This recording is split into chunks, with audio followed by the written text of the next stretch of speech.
Foucault, Darío Stanraiver y el Prenda. Queridos amigos, este vídeo tiene dos características. El primero es que va a ser un vídeo largo y el segundo que es temerario. Y es temerario porque alguien como yo, que no está legitimado, pretende hacer una crítica a los filósofos actuales, en particular a algunos de ellos, y de su pensamiento. Y ya sabéis que la estructura del biopoder académico no legitima a un mortal civil como yo, que sabré yo de cuestionar su pensamiento. Hay otra segunda derivada interesante en esto, y es recordarnos que los filósofos, sin excepción, ellos sí hablan del humano, sí que cuestionan, diseccionan y analizan lo humano. Es decir, ellos sí pueden hablar de nosotros, filósofos y resto de académicos, sí pueden, cual forense, despiezarnos, analizarnos en un discursivo propio, generando pensamientos sobre nosotros, pero parece que nosotros no estamos legitimados a hacer lo mismo.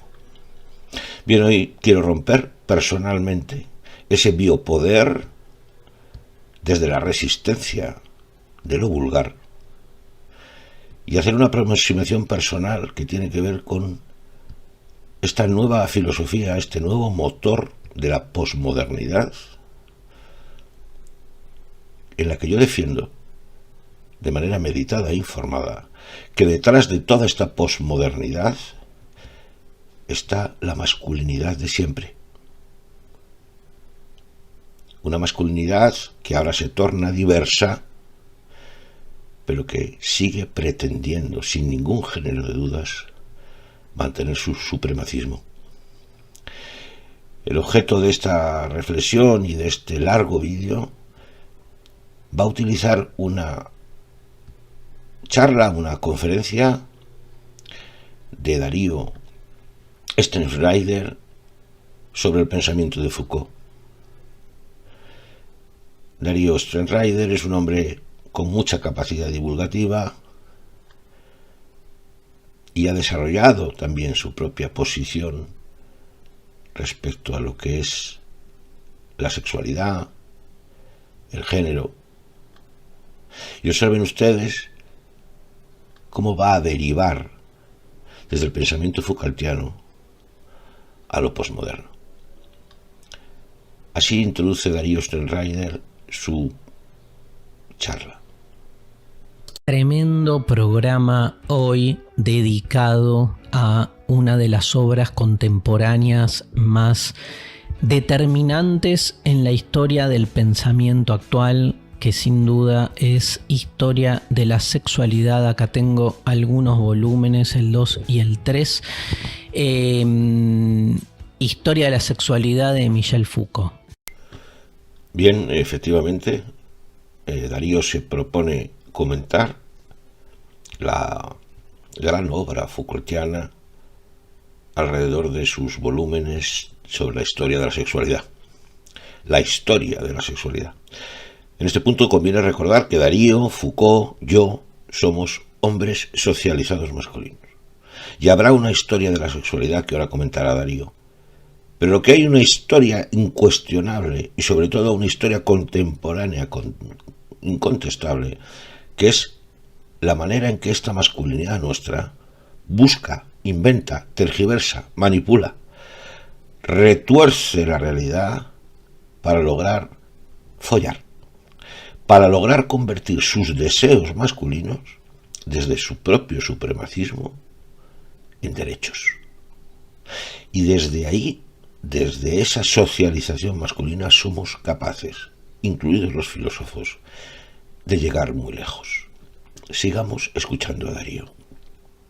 interesante lectura de las formas vinculares, amorosas y sobre todo el modo de vivir la sexualidad para los griegos y para los primeros cristianos. Porque lo que va encontrando Foucault ahí es el modo en que se fue constituyendo nuestra sexualidad hegemónica, pero al mismo tiempo, y esto me parece clave, todavía visualiza Foucault en esas formas griegas una opción o una alternativa. Por ahí es mucho la palabra alternativa, una luz, una disección.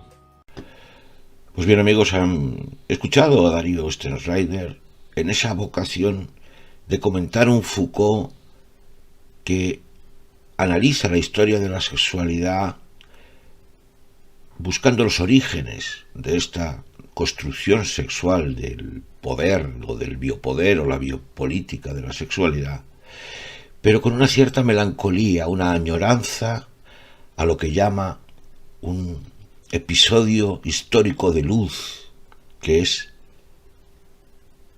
la masculinidad o la sexualidad masculina griega. Añoranza de la sexualidad masculina griega. Luego lo comentará más adelante. Qué interesante, ¿no? Ahí sí hay un recuerdo positivo de una implementación histórica de la masculinidad, pero no tiene importancia que fuera una sociedad esclavista, no tiene importancia que las mujeres en la sociedad griega estuvieran absolutamente relegadas y que todo el poder fuera masculino. Hay añoranza, hay un punto de fuga yendo hacia atrás para quedarme con una pieza específica sobre la que construir, para ver si rescatamos por fin que nos dejen en paz a los hombres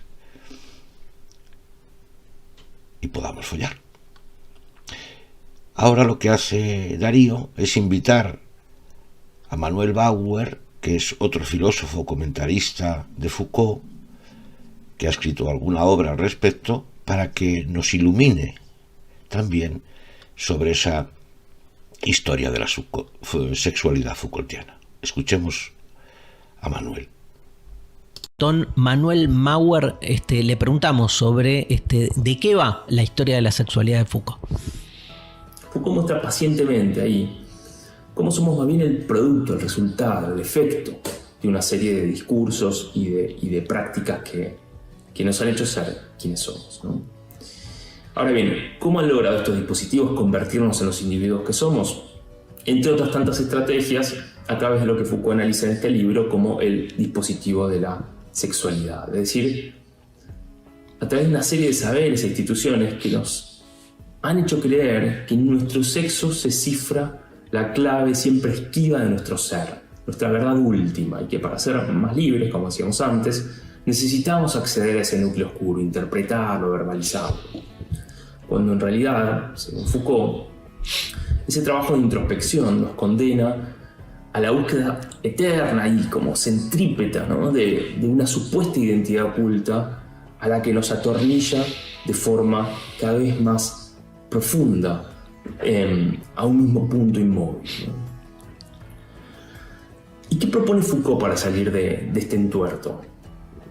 Desarmar el pliegue de la introspección, desenroscarse, y para ello divorciar la sexualidad de la cuestión de la propia identidad, de la verdad de nuestro deseo y de sus porqués, para enfocarnos más bien en el cómo de la sexualidad.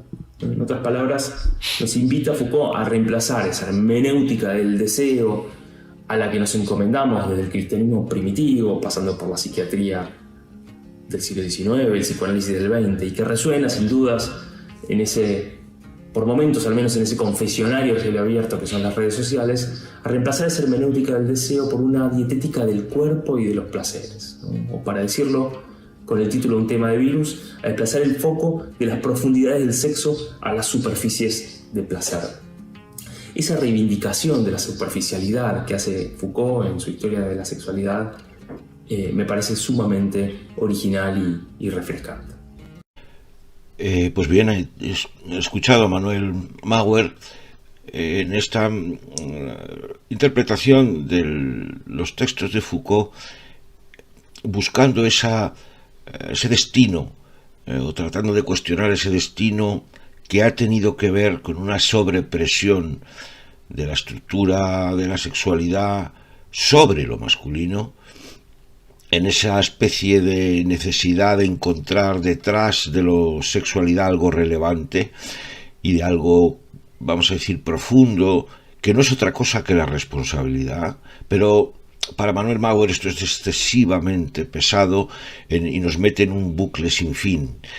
Y la propuesta Foucaultiana que él defiende también es superficializar, trasladar toda la responsabilidad que hay detrás, y debería haber, naturalmente, de todo encuentro sexual con el otro, con la otra, trasladarla a una superficialidad fluida, donde la clave no está tanto en quién es el otro, qué implica mi relación con el otro o con la otra, sino dejémonos llevar por los placeres y la superficialidad del cuerpo. Este punto de fuga de la masculinidad cuestionada, una masculinidad cuestionada por evidentemente ocupar un espacio de depredación sexual, para Mauer es una carga. Es una carga. Y su propuesta Foucaultiana es: aligeremos esa carga. Bien, pues Darío le da la réplica y naturalmente vuelve a la carga. Escuchemos ahora a Darío. Qué importante esto último que dice, porque explica también de algún modo lo que van a hacer, sobre todo el tomo 2 y el tomo 3. Digo, el tomo 4 es muy reciente, va en esa misma dirección, pero que es, digamos, buscar en la antigüedad, por un lado, las formas en que se fue constituyendo el tipo de sexualidad que llega hasta nosotros, pero también buscar la fisura, buscar si hay otro modo, ¿no? Pensemos que, por ejemplo, la práctica orgiástica en la antigüedad era una práctica normal, común, ¿no? Que tiene que ver con esto que decía Manuel Mauer de las superficies de placer, ¿no? Porque de algún modo en la práctica orgiástica hay como, vamos a decirlo así, hay como una muerte del sujeto, entre comillas. Porque lo que hay es una fragmentación, digamos, del cuerpo, que lo que hace es desarmar la idea del sujeto, digamos, como estereotipo de la persona entera, alma, cuerpo, con la que se sostiene un vínculo de placer. El vínculo de placer en el uno a uno supone del otro lado siempre algo más. ¿Sí? Siempre supone esto que decía muy bien Manuel leyendo a Foucault, la idea de que del otro lado hay una interioridad, hay un propósito, hay una identidad con la que me relaciono. En la práctica orgiástica no hay nada de eso. Lo que hay son fuerzas de placer buscándose entre sí, cuerpos en todo caso fragmentados en el buen sentido de la fragmentación, que no buscan otra cosa que esa superficie de placer.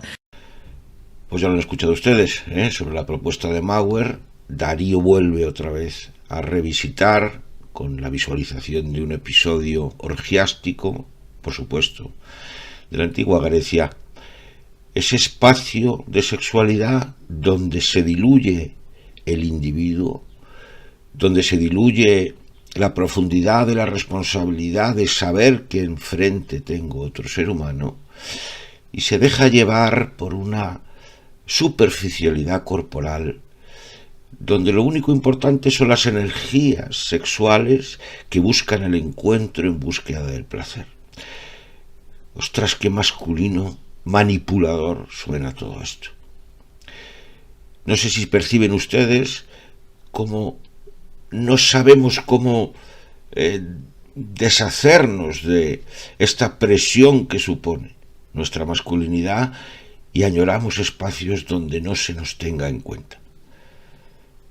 Afortunadamente, Darío invita también a una filósofa, a Julieta Machasuse, filósofa argentina, que pone al menos un punto de luz en este dislate masculino. Escuchemos a Julieta.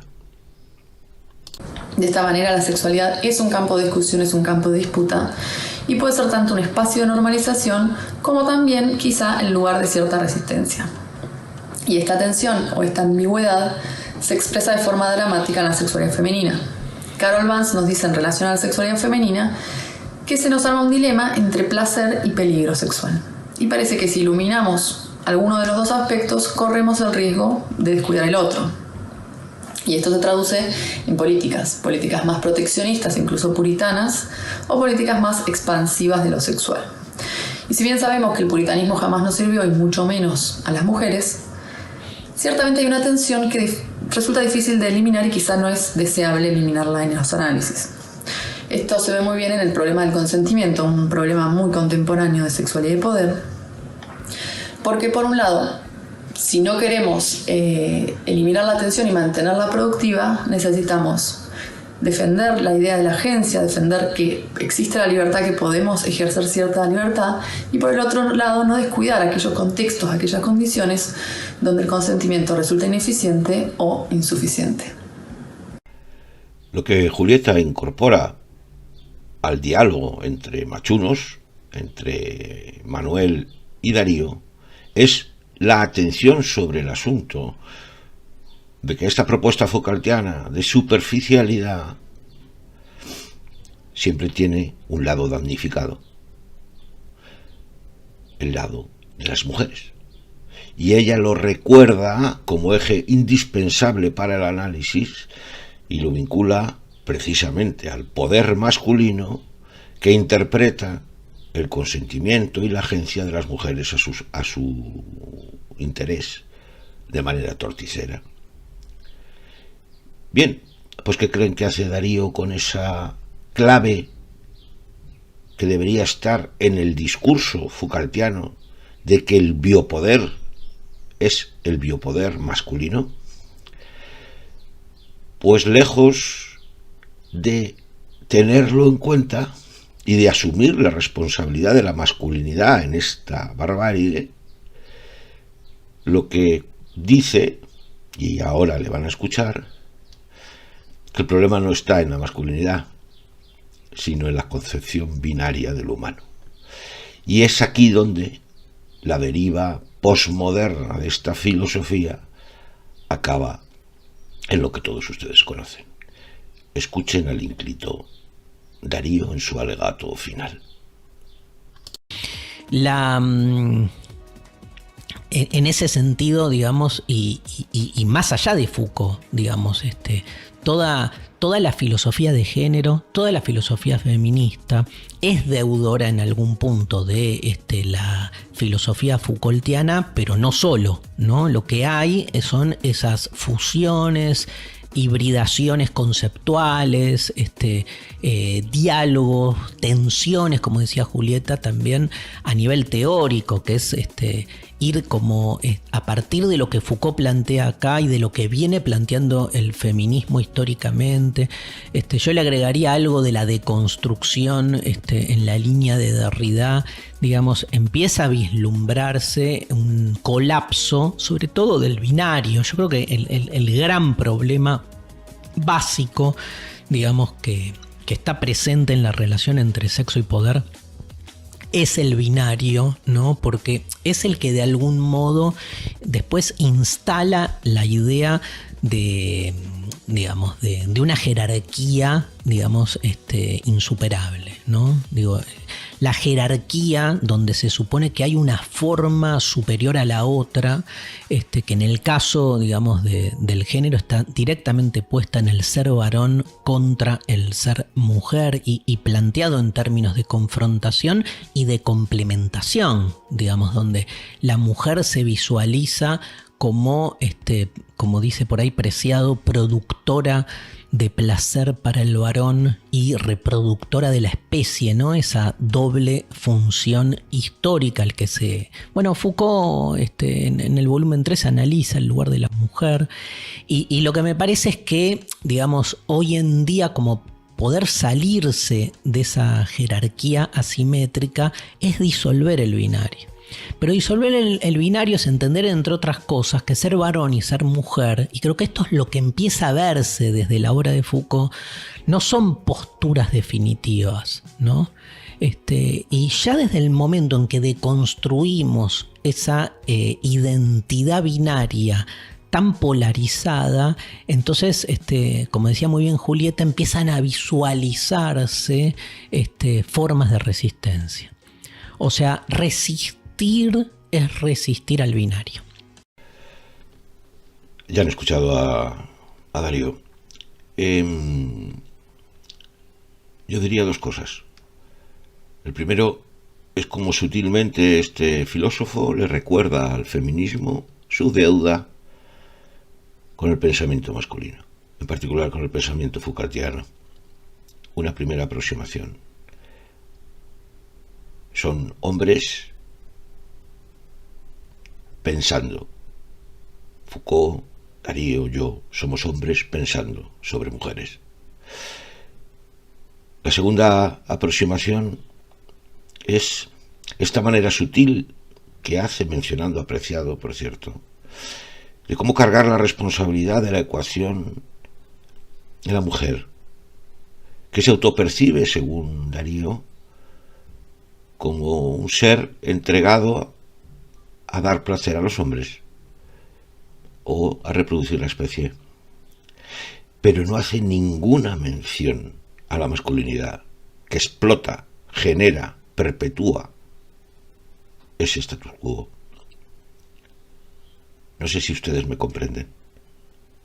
Una vez más, sutilmente misógino, este filósofo quiere quitarse de encima cualquier responsabilidad y cualquier reconocimiento de que el biopoder del que habla es precisamente el poder masculino.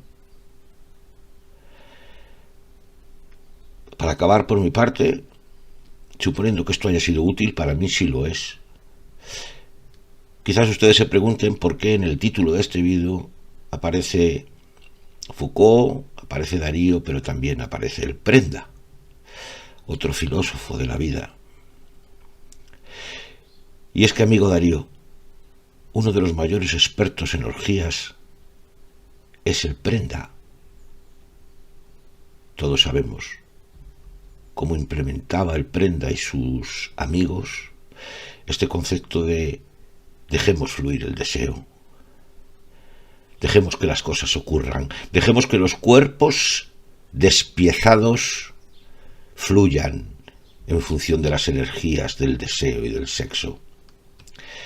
Y lo que quiero es leeros, para acabar, un texto, o varios textos, los que escribían el Prenda y sus amigos en un chat de WhatsApp que se llamaba el chat Manada. Esta es la conversación que allí se producía. Madre mía, ¿qué le echasteis a la chavala? ¿Burundanga? ¡Qué bueno! Otro dice, ¿está muerta o qué? Y otro, estaría en coma. Madre mía, os van a meter presos, chavales, ja, ja, ja, ja. Y es que el Prenda ve un cuerpo humano inconsciente y ahí está el tío, ya sea para robarle o para meterle mano. Ja, ja, ja, ja. ¿Sabéis algo del Prenda? ¿Lo han cogido ya o sigue suelto? ¿Y qué han hecho con la chavala? Ja, ja, ja. ¿La han tirado al río? Bueno, es otro caso, Marta del Castillo, niño. Ja, ja, ja. El depredador sexual de las casitas, el Prenda. Sí, amigo Darío, sigue especulando. Sigue cuestionando lo binario. Sigue desarrollando tu pensamiento. Pero mientras,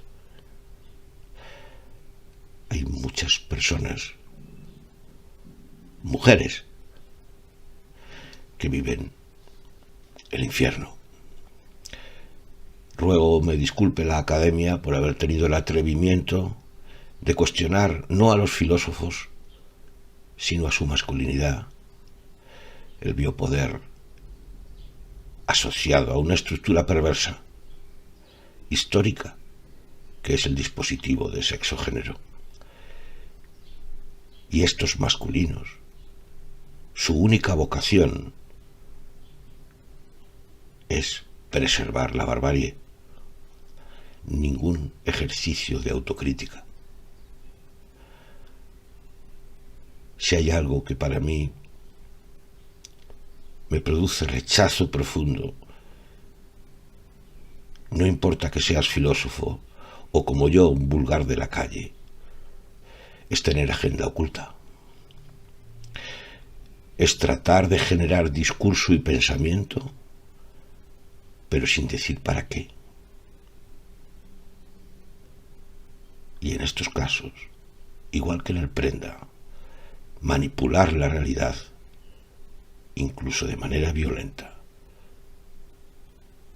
para lograr convertir mis deseos masculinos en realidad. Justo Fernández López. Esto es Diálogos sobre la masculinidad, reflexiones autocríticas sobre el constructo masculino en todas sus formas, hegemónico o diverso, con agenda radical abolicionista.